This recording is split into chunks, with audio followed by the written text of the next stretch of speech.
Yes sir, ನಮಸ್ಕಾರ ಎಲ್ಲ cine ಪ್ರೇಕ್ಷಕರಿಗೆ. ಸೊ ನಾವಿವತ್ತಿದ್ದೀವಿ ರೇಣುಕಾ ಚಿತ್ರಮಂದಿರ, ಬೇಲೂರಿನಲ್ಲಿರುವಂತಹ ಏಕೈಕ ಚಿತ್ರಮಂದಿರ ಇದು. ಇಲ್ಲಿ ಹಲವಾರು ರಿನೋವೇಷನ್ ಅನ್ನ ಮಾಡಿದ್ದಾರೆ.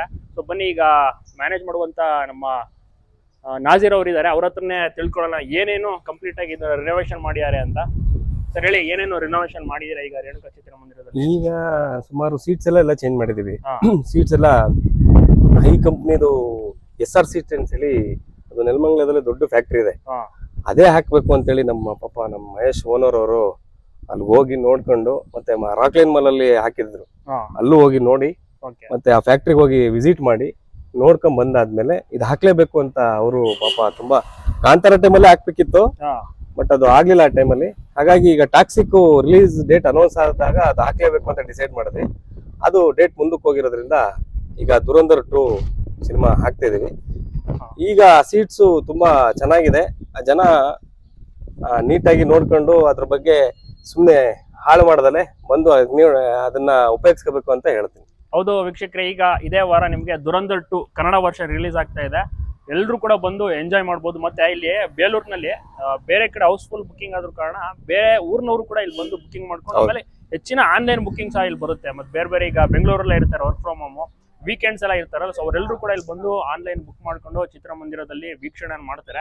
ಈಗ ದುರಂಧರ್ 2 ಆಗ್ತಾ ಇದಾರೆ, ಎಲ್ಲರೂ ಕೂಡ ಬಂದು ಎಂಜಾಯ್ ಮಾಡ್ಬೋದು. ಮತ್ತೆ ಹೊಸ ಆಂಬಿಯನ್ಸ್ ಇದೆ, ಹೊಸ ಸ್ಕ್ರೀನ್, ಸೌಂಡ್ ಸಿಸ್ಟಮ್ ಕೂಡ ಸೌಂಡ್ ಅಪ್ಡೇಟ್ ಮಾಡ್ತಿದೀವಿ. ಹಾಗೆ ಸ್ಕ್ರೀನ್ ಇದೆಯಲ್ಲ, ಸ್ಕ್ರೀನ್ ನಿಮಗೆ ಅಮೆರಿಕನ್ ಕಂಪ್ನಿ ಹಾಕ್ತಿದೀವಿ, ಅದು 3D ಸ್ಕ್ರೀನ್, ನಿಮಗೆ ಹೈ ಕ್ಲಾರಿಟಿ ಇರುತ್ತೆ. ನಿಮಗೆ ಸುತ್ತಮುತ್ತ ಈ ಹಾಸನಲ್ಲೂ ಇರಲ್ಲ, ಈ ಕಡೆ ಚಿಕ್ಕಮಂಗ್ಳೂರಲ್ಲಿ ಇರಲ್ಲ. ಏನಿದ್ರು ನೀವು ಆ ಕ್ಲಾರಿಟಿ ನೋಡ್ಬೇಕು ಅಂದ್ರೆ ನೀವು ಮಲ್ಟಿಪ್ಲೆಕ್ಸ್ ಅಲ್ಲೇ ಹೋಗ್ಬೇಕಾಗುತ್ತೆ. ಆ ಉದ್ದೇಶಕ್ಕೆ ಜನಗಳಿಗೆ ಈಗ ಮಲ್ಟಿಪ್ಲೆಕ್ಸ್ ಅಲ್ಲಿ ನೋಡ್ಕೊಂಡ್ ಬಂದಿರ್ತಾರೆ, ಈಗ ಅವ್ರಿಗೆ ಆ ಫೀಲ್ ಬೇಕು ಅನ್ಸ್ದಾಗ ನಾವು ಅದನ್ನ ಮಾಡಿದ್ವಿ. ಆ ಜನಗಳಿಗೆ ನಮ್ಮೂರ್ನವ್ರಿಗೆ ಏನ್ ಕೊಡ್ಬೇಕು ಅನ್ನೋದನ್ನ ನಾವು ಮನಗಂಡು ಆ ಸ್ಕ್ರೀನ್ ನ ಹಾಕ್ತಿದ್ವಿ.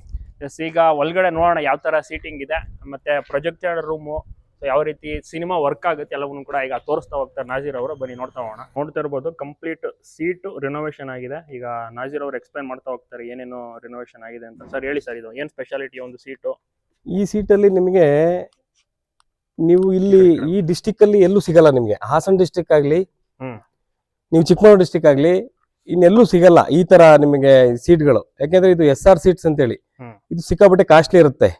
ಇದೇನಿದ್ರು ಮಲ್ಟಿಪ್ಲೆಕ್ಸ್ ಅಲ್ಲಿ ಮಾತ್ರ ಹಾಕ್ತಾರೆ. ಆ ಮಲ್ಟಿಪ್ಲೆಕ್ಸ್ ಫೀಲಿಂಗ್ ಸಿಗ್ಬೇಕು ಅಂತ ಹೇಳಿ, ನಾವು ಈ ನಮ್ಮೂರಿನವ್ರಿಗೆ ಸಿಗ್ಬೇಕು ಅಂತೇಳಿ ಈ ತರ ಸೀಟ್ಗಳನ್ನ ನಾವು ಚಾಯ್ಸ್ ಮಾಡಿ, ನಮ್ಮ ಓನರು ಅಷ್ಟೇ ಬಹಳ ನಮ್ಮೂರಲ್ಲಿ ಜನಗಳಿಗೆ ಅನುಕೂಲ ಆಗ್ಲಿ ಅಂತೇಳಿ ಅವರು ತುಂಬಾ ಜನಗಳಿಗೆ ಒಳ್ಳೆ ಸೀಟ್ ಕೊಡ್ಬೇಕು. ಮತ್ತೆ ತುಂಬಾ ನೋಡಿ ಇಲ್ಲಿ ಎಷ್ಟು ಪುಷ್ ಬ್ಯಾಕ್ ಇರುತ್ತೆ ಅಂದ್ರೆ ಅವರು ತುಂಬಾ ಆರಾಮ್ ಮಾಡ್ಬೋದು.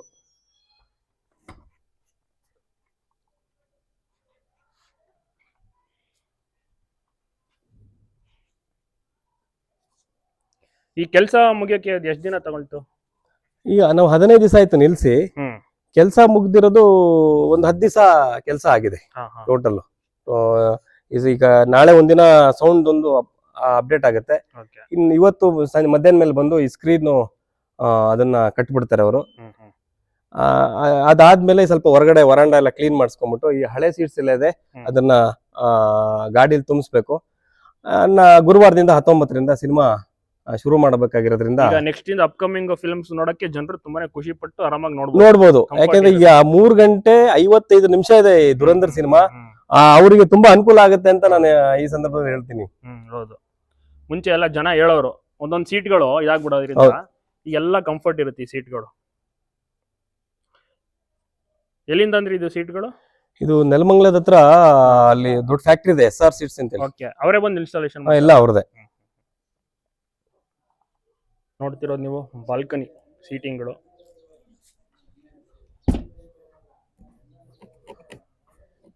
ABC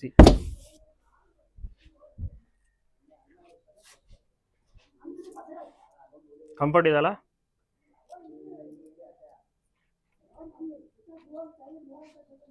ಅವರು ದುಬೈಲೆಲ್ಲ ಮಾಡಿದ್ದಾರೆ.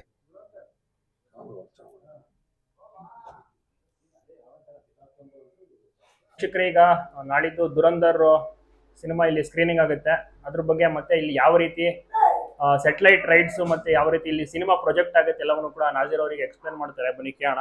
ಸರ್, ಇದು ಏನಂತಾರೆ ಈ ರೂಮ್ಗೆ? ಪ್ರೊಜೆಕ್ಟ್ ರೂಮ್ ಆಯ್ತು, ಪ್ರೊಜೆಕ್ಟ್ ಕ್ಯಾಬಿನ್ ಅಂತೀವಿ. ಓಕೆ. ಈ ಫಸ್ಟ್ ಎಲ್ಲ ದೊಡ್ಡ ದೊಡ್ಡ ಪ್ರೊಜೆಕ್ಟರ್ ಇರೋದು, ಈಗೆಲ್ಲ ಪ್ರೊಜೆಕ್ಟರ್ ಇಷ್ಟೇ ಬರೋದು. ಓಕೆ. ಇದು ಲೇಸರ್ ಪ್ರೊಜೆಕ್ಟರ್, ಹಾ ಅಪ್ಡೇಟ್ ಪ್ರೊಜೆಕ್ಟರ್. ಹಾ. ನಾವು ಯಾವಾಗ ಏನ್ ಅಪ್ಡೇಟ್ ಆಗುತ್ತೆ ಸಹಜವಾಗಿ ಆ ಹಿಂಗಡೆನೆ ಅಪ್ಡೇಟ್ ಮಾಡ್ಬಿಡ್ತೀವಿ. ಟೆಕ್ನಾಲಜಿ ತಕ್ಕ ನೀವು ಕೂಡ ಅಪ್ಡೇಟ್ ಮಾಡ್ಬಿಡ್ತೀವಿ. ಇದು ಮತ್ತೆ ಸರ್ವರ್ ಅವಾಗೆಲ್ಲ ಇದ್ರದ್ದು ದೊಡ್ಡ ದೊಡ್ಡ ಬರೋದು. ಓಕೆ. ಇದು ನೋಡಿ ಈಗ ಇದು ಇಷ್ಟು ಬಂದ್ಬಿಟ್ಟಿದೆ ಸರ್ವರ್. ಇಂಟರ್ನೆಟ್ ಇರಲೇಬೇಕು. ಇಂಟರ್ನೆಟ್ ಇಲ್ಲ, ಅವ್ರದೇ ಒಂದು ಸರ್ವರ್ ಇದೆ ಮೇಲ್ಗಡೆ. ಆ ಸರ್ವರ್ ಇಂದ ಸ್ಯಾಟಲೈಟ್ ಅದು ಡೌನ್ಲೋಡ್ ಪ್ರತಿ ಸಿನಿಮಾನು ಆಗುತ್ತೆ. ನಾವು ಹಾಕ್ಲಿ ಬಿಡ್ಲಿ ಎಲ್ಲಾ ಸಿನಿಮಾನು ಡೌನ್ಲೋಡ್ ಆಗುತ್ತೆ. ಅದಕ್ಕಾದ ಪ್ರೊಸೀಜರ್ ಇರುತ್ತೆ. ನಾವ್ ಯಾವ ಸಿನಿಮಾ ಹಾಕ್ಬೇಕು ಅನ್ನೋದು ಪ್ರೊಸೀಜರ್ ಮೇಲೆ ನಮ್ದು ಟರ್ಮ್ಸ್ ಕಂಡೀಷನ್ ಪ್ರೊಡ್ಯೂಸರ್ ಹತ್ರ ಮುಗಿಸ್ಕೊಂಡು ನಾವು ಆ ಸಿನಿಮಾ ಹಾಕ್ಬೇಕಾಗತ್ತೆ. ಇದೀಗ ನೀವು ಹೇಳ್ತಿರಲ್ಲ DTS ಅಂತ, ಇದು ಪೂರ್ತಿ ಇಷ್ಟು DTS ಅಲ್ಲೇ ಬರೋದು. ಇಷ್ಟು ವರ್ಕ್ ಆಗುತ್ತೆ. ಒಂದು ಸಿನಿಮಾ ರನ್ ಆಗ್ಬೇಕಾದ್ರೆ ಇದ್ರಲ್ಲಿ ಏನೇನಿದೆ ಅಷ್ಟು ತಾನಾಗೆ ರನ್ ಆಗುತ್ತೆ. ಇಲ್ಲಿ ಯಾರು ಸೌಂಡ್ ಕೊಡ್ಲಾದಾಗ್ಲಿ ಇನ್ನೊಂದ್ ಕೊಡೋದಾಗ್ಲಿ ಮಾಡಕ್ಕೆ ಯಾರು ಇರಲ್ಲ, ಎಲ್ಲ ಆಟೋ ಆಗಿ ಆಗುತ್ತೆ. ಇದು ಅಷ್ಟೇ, ಇದು ಡ್ಯಾಲ್ಬ್, ಇದು 750 ಅಂತೇಳಿ. ಇದು ಸಹಜವಾಗಿ ಯಾರು ಹಾಕಿರಲ್ಲ, ಇದು ನಾವು ಹಾಕಿದೀವಿ. ಒಂದು ಕ್ಲಾರಿಟಿ ಸೌಂಡ್ ಬೇಕು ಅಂದ್ರೆ ಇವೆಲ್ಲ ಇರ್ಲೇಬೇಕು. ಇದು ಕಾಸ್ಟ್ಲಿ ಇರುತ್ತೆ, ಜಾಸ್ತಿ ಇರುತ್ತೆ ರೇಟು. ಹಾಗಾಗಿ ಎಲ್ಲಾರು ಹಾಕಕ್ಕೆ ಸಾಧ್ಯ ಆಗಲ್ಲ ಪಾಪ. ಅವ್ರವ್ರದ್ದು ಏನೇನ್ ಕಮಿಟ್ಮೆಂಟ್ ಇರುತ್ತೋ. ಈಗ ನಾವೇನ್ ಅನ್ಕೋತೀವಿ ಅಂದ್ರೆ ಅಲ್ಲಿ ಹಾಸನದಲ್ಲಿ ಹಂಗಿದೆ, ಮಲ್ಟಿಪ್ಲೆಕ್ಸ್ ಅಲ್ಲಿ ಹಂಗಿದೆ ಅಂತ ಜನ ಮಾತಾಡ್ತಾರಲ್ಲ, ಆ ಉದ್ದೇಶಕ್ಕೆ ನಾವೇ ಫಸ್ಟೇ ಅಪ್ಡೇಟ್ ಆಗ್ಬಿಡ್ತೀವಿ. ಇದೀಗ ಒಂದ್ಸತಿ ಸೆಟ್ ಮಾಡ್ಬಿಟ್ರೆ ಆಯ್ತಾ, ಇಲ್ಲ ಚೇಂಜ್ ಮಾಡ್ತಾ ಇರ್ಬೋದು? ಏನು ಮಾಡೋದಿಲ್ಲ, ನಮಗೆ ಎಷ್ಟು ಸೌಂಡ್ ಬೇಕು ಒಂದ್ಸತಿ ಇಲ್ಲಿ ಇದ್ರಲ್ಲಿ ಇಟ್ರೆ ಅದು ತಾನಾಗೆ ಆ ಸನ್ನಿವೇಶಕ್ಕೆ ಏನೇನ್ ಬೇಕು ಅದು ತಗೊಳುತ್ತೆ. ಸರ್ವಿಸ್ ಅಗತ್ಯ ಏನಾದ್ರು ಇರುತ್ತೆ ಇದಕ್ಕೆ? ಅದಕ್ಕೆ ಸರ್ವಿಸ್ ಇಂಜಿನಿಯರ್ಸ್ ಇರ್ತಾರೆ ಇದಕ್ಕೆ. ಅವಾಗ ಏನಾರ ಪ್ರಾಬ್ಲಮ್ ಆದ್ರೆ ಅವ್ರು ಬಂದು ಸರಿ ಮಾಡ್ಕೊಟ್ಟು ಹೋಗ್ತಾರೆ. ಆಮೇಲೆ ಇದು ಏನ್ AC ಇರ್ಲೇಬೇಕಾ? ಈ ಪ್ರೊಜೆಕ್ಟರ್ಗೆ AC ಇರ್ಲೇಬೇಕು. ಇಲ್ಲೇ ಅಂತ ಅಲ್ಲ, ಯಾರೇ ಯಾವ ಥಿಯೇಟರ್ ಆದ್ರೂ ಇಲ್ಲಿಗೆ ಮಾತ್ರ AC ಇರ್ಲೇಬೇಕು, ಇಲ್ಲಾಂದ್ರೆ ಇದು ಆಟೋ ಆಫ್ ಆಗ್ಬಿಡುತ್ತೆ. ಈಗ ಕರೆಂಟ್ ಹೋದ್ರಲ್ಲ ಹೆಂಗೆ? ಕರೆಂಟ್ ಹೋದ್ರೆ ಇದಕ್ಕೆ UPS ಇಟ್ಟಿದೀವಿ. ಜನರೇಟರ್ ಸ್ಟಾರ್ಟ್ ಆಗೋ ತನಕ ಮಾತ್ರ UPS ಅಲ್ಲಿ ರನ್ ಆಗ್ತಿರುತ್ತೆ. ಜನರೇಟರ್ ಕರೆಂಟ್ ಬಂದ್ಮೇಲೆ ಅದು ತಾನಾಗಿ ಫ್ಲಕ್ಚುಯೇಟ್ ಆಯ್ತಾ? ಇಲ್ಲ, ಕರೆಂಟ್ ಬಂದ ತಕ್ಷಣ ಇದು ಕರೆಂಟ್ ಅಲ್ಲಿ ರನ್ ಆಗುತ್ತೆ, ಅದು UPS ಆಫ್ ಆಗುತ್ತೆ. ಗೊತ್ತಾಗಲ್ಲ ಜನಗಳಿಗೆ ಆಫ್ ಆಯ್ತು, ಆ ತರದ್ದು ಯಾವ್ದು ಸಮಸ್ಯೆ ಇರಲ್ಲ. ಮತ್ತೆ ಜನರೇಟರ್ ಅಷ್ಟೇ, ಜನರೇಟರ್ ಹೊಸದಿದೆ, ಆಟೋ ಇದೆ. ನಾವ್ ಯಾರು ಸ್ಟಾರ್ಟ್ ಮಾಡ್ಬೇಕು ಅಂತಲ್ಲ, ಬೆಳಗ್ಗೆ ಹೋಗಿ ಆನ್ ಮಾಡ್ಬಿಟ್ರೆ ಅದು ಆಟೋ ಯಾವ್ಯಾವ ಕರೆಂಟ್ ಹೋಗುತ್ತೆ, ಯಾವ್ಯಾವ ಬರುತ್ತೆ ಅದೇ ಆಫ್ ಆಗುತ್ತೆ, ಅದೇ ಆನ್ ಆಗುತ್ತೆ. ಈಗ ನೆಕ್ಸ್ಟ್ ನಾಡಿದ್ದು ದುರಂಧರ್ 2 ಕನ್ನಡ ವರ್ಷನ್ 3 ಶೋನು ಕನ್ನಡ ವರ್ಷನ್. ಸಿನಿಮಾ ದೊಡ್ಡದಿರೋದ್ರಿಂದ ಎಷ್ಟು ಅವರ್ ಇದೆ ಸಿನಿಮಾ? ಇದು 3 ಗಂಟೆ 55 ನಿಮಿಷ ಇದೆ. ಬೆಳಗಿನ ಶೋ 10 ಗಂಟೆಗೆ ರೆಗ್ಯುಲರ್ ಆಗಿರುತ್ತೆ. ಮಧ್ಯಾಹ್ನ ಶೋ ಒಂದು ಡಿಫರೆನ್ಸ್ ಇರುತ್ತೆ, 2:30 ಆಗುತ್ತೆ. 7 ಗಂಟೆ ಶೋ ಮಾಮೂಲಿ ಇದ್ದೇ ಇರುತ್ತೆ. ಈಗ ಆನ್ಲೈನ್ ಬುಕಿಂಗ್ ಓಪನ್ ಆಗಿದೆ? ಓಪನ್ ಆಗಿದೆ. ಬುಕಿಂಗ್ ಪರವಾಗಿಲ್ಲ, ನಡೀತಾ ಇದೆ. ಆಮೇಲೆ ಇಲ್ಲೊಂದು ವಿಶೇಷತೆ ಏನಂದ್ರೆ ಬೇರೆ ಊರವ್ರು ಬರ್ತಾರಲ್ಲ ಇಲ್ಲಿ, ಅಂದ್ರೆ ಅವರಿಗೆ ಸೌಲಭ್ಯ ಚೆನ್ನಾಗಿದೆಯಲ್ಲ, ಕೂರಕ್ಕೆ ನೋಡಕ್ಕೆ, ಮತ್ತೆ ವಾಶ್ರೂಮ್, ಮತ್ತೆ ನಾವು ತೀರಾ ಜನಗಳನ್ನ ಅಲ್ಲಿ ಉಗಿಯೋದಾಗ್ಲಿ ಅದಕ್ಕೆಲ್ಲ ಅವಕಾಶ ಕೊಡಲ್ಲ. ನಾವೇ ಹೋಗಿ ಅವ್ರನ್ನ ಇಲ್ಲ ಅದು ಗಲೀಜ್ ಮಾಡಿದ್ರೆ ಅವನ ಕೈಲಿ ಒರೆಸ್ಬೇಕು, ಇಲ್ಲ ದಂಡ ಹಾಕ್ತೀವಿ. CC ಕ್ಯಾಮ್ರಾ ಇರೋದ್ರಿಂದ ಅವರು ಗಲೀಜ್ ಮಾಡಕ್ಕೆ ಸ್ವಲ್ಪ ಹೆದರ್ತಾರೆ. ವಾಶ್ರೂಮ್ ಎಲ್ಲ ಮತ್ತೆ ಚೇಂಜ್ ಮಾಡಿದೀವಿ, ಆ ಬೇಸನ್ಸ್ ಎಲ್ಲ ಚೇಂಜ್ ಮಾಡಿದೀವಿ.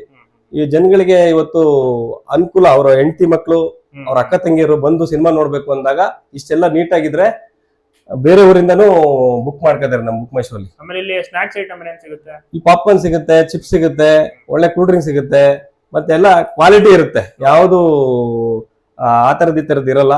ಪಾಪ್ಕಾರ್ನ್ ಮಾತ್ರ ನಮ್ಮಲ್ಲಿ ತುಂಬಾ ಚೆನ್ನಾಗಿರುತ್ತೆ. ಅದೇ ಮೂವಿಂಗ್ ಜಾಸ್ತಿ.